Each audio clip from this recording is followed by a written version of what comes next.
Hey everybody, this is Perch, and I did this video talking about. Well, I've done it. It's interesting how life works. You do a couple of videos that wind up tying together. You don't realize it at the time. So I answered the viewer question about, hey, why all this push for do less Batman when Batman seems to sell? Isn't that what DC giving customers what they want? And there's a point there.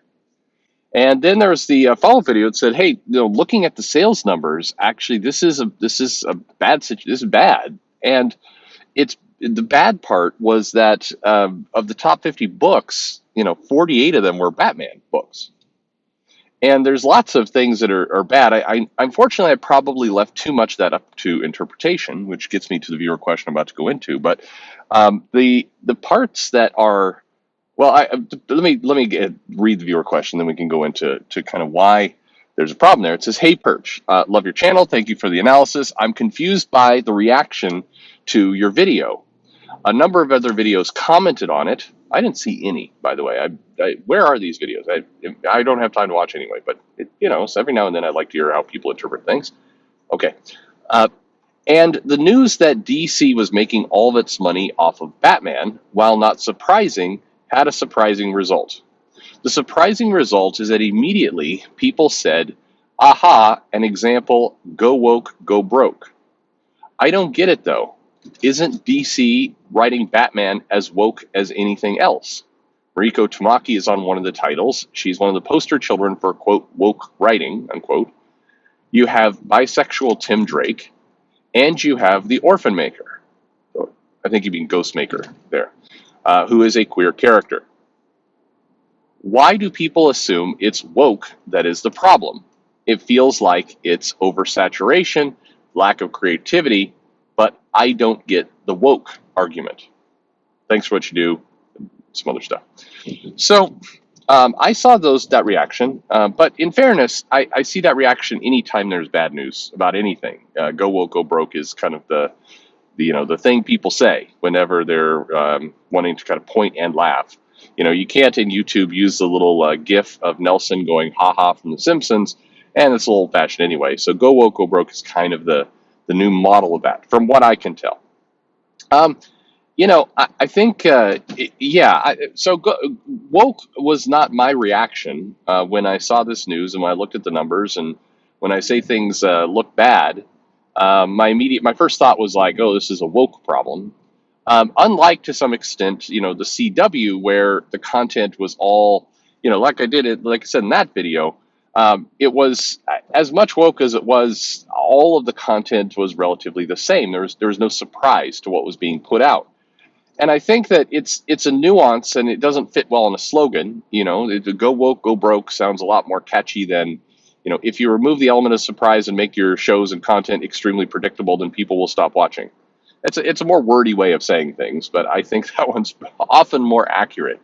Because like I said in the other video, I mean, quote, woke content can sell quite well if it's surprising and, it tells a good story and is imaginative. I mean, you can do it. The challenge is a lot of that storytelling becomes, very, by the numbers.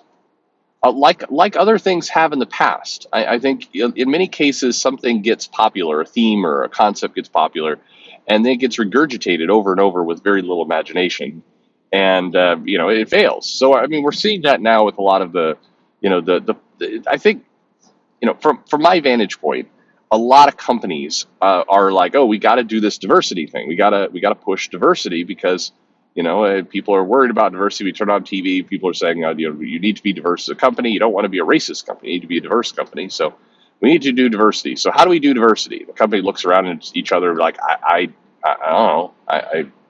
All of us are white. So maybe let's start there and then work from there. And I get to, and I think they bring in people who also have no idea what to do with it. They're, and in many cases, are probably a little insulted, but they're like, I've taken the check that you're offering me. and so they head off to do stuff. I mean, I don't know if I'm if I'm a writer in comics and somebody comes to me and says, I want an amazing pitch for the Flash. So we're trying to shake it up, do something different. I want something creative. I want something out of the box. I want something that's never been seen before. So use your imagination, go nuts. I'm pretty excited. I'm excited by that challenge. If somebody comes to me and says, hey, we need the Flash to be more diverse, so do something diverse. Like I feel like the opposite. I feel like we're okay. What's the creative thing I can do here? I think if you splitting the difference, if you say, hey, I want something really amazing, incredible, out of the box idea, never been done before, really exciting, and hey, we are trying to appeal to a wider audience, so we think having a more multi-ethnic cast of characters would be a good thing. See if work that in. All right. I mean, you could do that. I there was an interview with Chris Claremont at one point where it wasn't said that way, but it was along those lines of like, hey, we want to introduce more global. I think was the word they're using. A more global team, or we want to do more, introducing things. And so he sends a team to Japan and he does various. I mean, I think you can work with that as a creative person. I think if your mission is, hey, we got to do some diversity stuff for diversity reasons, I think that it's. I mean, creatively, I don't know where you go with it. But in general, the this DC news. Getting back to it, I think the symptom there is that it's Batman is very popular. Okay, so first of all, when you look at it, the bad news is one of those kind of looming shadow bad news. It's like speeding toward a cliff. While you're speeding toward the cliff, you're still speeding along. And you may be the kind of person who goes, I'm traveling really fast, I'm going in a straight line, things are okay. There's no, the wheels aren't falling off, nothing's wrong. 2 minutes later you're going to go off that cliff, but you don't either realize it or want to think about that, so you just keep speeding ahead. And that's what this all looks like. I think, go from a financial perspective. Okay, if you've ever talked to a broker or you've done investments or any of that, they will tell you things like diversify your portfolio. When they say diversify your portfolio, they don't mean, make your portfolio woke. I've got to, next time I hear that line, I'm going to be like, no, I probably won't. Anyway. But when they say diversify your portfolio, what they really mean is spread around your risk. It means don't invest all in the same, don't put all your eggs in one basket. Get your investments into multiple places so it can grow in different ways, so you're protected as market fluctuation happens. That's the idea. That's what you're supposed to do. So if you're DC and you're a portfolio company, because for anything else they're a portfolio of IP. They do not just make Batman. Despite all evidence to the contrary, they also have a lot of other characters and creations that can make good money. Case in point, Aquaman was a big joke, but wonder upon wonders, it turned into a very financially successful movie. And you put the right actor in there, you got a script that people can more or less get along to, you get a little Amber Heard controversy on YouTube to help bring some interest into things. That was not part of the plan, but it happened anyway. But you wind up with Aquaman, a box office success. And if you kill off your portfolio of characters, if you ignore the vast, your cast of thousands of characters, and you focus only on one small corner of it, you're basically chipping away at your ability to diversify your portfolio, to maximize your, what you can make off things. And I think this is the situation that DC finds itself in right now, where they are heavily leveraged to Batman. And it's unclear right now if DC realizes this is a problem or not. I don't get the sense at DC, it is like they're speeding toward that cliff. And I don't get the sense that people are like, hey, we really need to go in another direction right now, but we've got to slow down the car first because it's going really fast right now and I don't want to tip over, but we got to start moving in another direction. I don't think they're saying that. I think they're like, well, sell more Batman. I don't know. I'm probably not going to be here in a year, so let's crank out some more Batman. That's what it feels like. And that's the terrifying part. I think the other thing that plays into this here, because there was such the well-publicized story, and I think people are pointing this too, it's like, well, wait a minute, Tom Taylor went on CNN, national, global news, around making John Kent, the son of Superman, bisexual. And, this is a huge deal. And yet the comic itself, that issue sold pretty well, but then it now looks like things have, dipped back down. And there's supply chain issues, by the way, and other things in the comics. So the number, you're not seeing a huge volume of evidence here, the numbers, but You could have predicted this. And to that point, I did, we all did. We predicted this, that the challenge with the bisexual stunt, for lack of a better word, of the Son of Superman is that it's something that gains immediate interest, but it's not something that holds interest. And I'll use this example. Somebody was saying this to me, and I thought it was really smart. You're saying, why is it that in comics, romance and relationships are so unbelievably clunky? Why is it that that it always feels so wooden, so poorly written, so false? Why don't when you have, for example, network TV sitcoms doing a constant job of the cookie cutter relationship. And the example was, Ross and Rachel with Friends. And I know many of you were probably not even born when that was going on, but this is a trope that they've done in TV for a long time as they introduce this potential romantic interest. They very slowly tease it out. You saw it with Mulder and Scully over in X-Files. You've seen it in Cheers. You've seen it in, I'm listing a bunch of old man shows here now at this point. God, X-Files, old man show. That doesn't sound right coming out of my mouth. Anyway, this is a constant thing. What the Third Rock from the Sun, I think they had that. The Big Bang Theory had that. How I Met Your Mother. I mean, they all have these same plots where the relationship takes a long time to develop. And the goal is you start to hook the audience. The audience gets invested in the will they, won't they kind of question. And TV knows this very well. Well, comic books is, they are also, serialized storytelling. So if you want to get the romance hooked, if you want to get people invested in that relationship, then you have to tease it out. Teasing it out does not mean over the course of 2 issues, you go from, here's a major status quo change for this character. Superman is bisexual now. He's got a boyfriend. His boyfriend has powers. Like, that's the speed at which it all happened. And so, of course, nobody's going to grasp onto that. Of course, you had no opportunity to bring the reader along. You just, you're like, hey, look at this. It's a stunt. Get some articles out of it. Yes, Superman is bisexual now. Yes, he is. Okay. And then what's the story after that?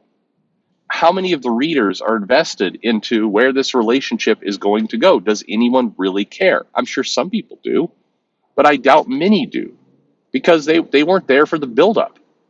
They're just they went on USA Today, or a site that actually gets readers, and they saw the article and they're like, I think I'll go pick up that Superman Son of Kal-El issue number 6 and be part of history here. And they get that issue. It's like, oh, look at this. They're talking and then they kiss. Oh, that's sweet. All right, the end. Like what? Do you pick up issue 7? They're like, I wonder where this is going to go from here. Are they going to kiss again? Are they is Superboy going to get to second base? Is it what's going on? It doesn't matter. You had no build, and so what this does when we're talking about the go woke, go broke kind of phenomenon is, if you tell a very cheap, very quick story, if you treat this as a stunt rather than an ongoing plot, you're not going to bring people along. And a lot of the modern storytelling loses people in this sense, and a lot of the diversity efforts wind up being this way. There is no buildup. There is no, another great one is Iceman. Where was it's like, hey, you pick up the comic and Jean Grey's like, I read your mind, teen Iceman, and you're gay. It's like, there was no, we couldn't have spent 3 or 4 issues, building up to this, of Jean Grey walking next to, Bobby and kind of whistling and like, huh, that's interesting. I'm reading something in your mind I didn't expect there. Oh, what's that? Oh, I shouldn't say. And then, 2 issues later, you're referred to get it. Why not? Why the, surprise stunt? It kills off your ability to bring people along in the story. I'm not saying people wouldn't still be outraged, but there'd be fewer that would be outraged, and you'd probably pick up actually some of those readers you're trying to go for. But I use that as an example because overall, that sums up DC. They have a problem right now where they are not picking up, readers with these things that they're trying. And so it's I don't think this current situation. I think go woke go broke doesn't apply to it, but I think certainly um, it's their attention has been focused on very momentary stunts and not business growth, and that's going to hurt them.